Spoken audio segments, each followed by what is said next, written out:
Apakah kita sudah yakin makanan dan pengani sinin atas salata Allah subhanahu wa ta'ala? Apakah sudah ada jaminan maka kita ini termasuk orang-orang yang dilepaskan, dibebaskan dari api neraka?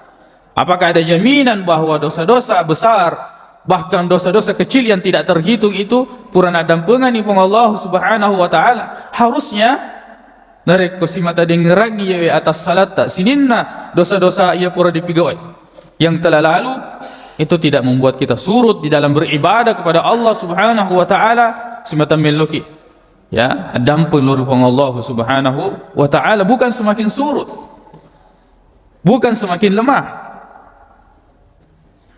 Jadi mesti di PDC ini pengen meniata kenapa bisa lemah, karena segala sesuatu yang disandarkan kepada Allah itu kuat, hidup terus. La ta'khudhuhu sinatun wala naum.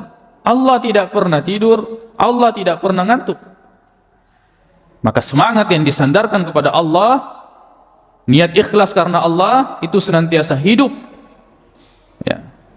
Maka kita harus bertanya di PDC ngipe meniata. Terutama dalam menjalankan ibadah puasa, kemudian mendirikan salat.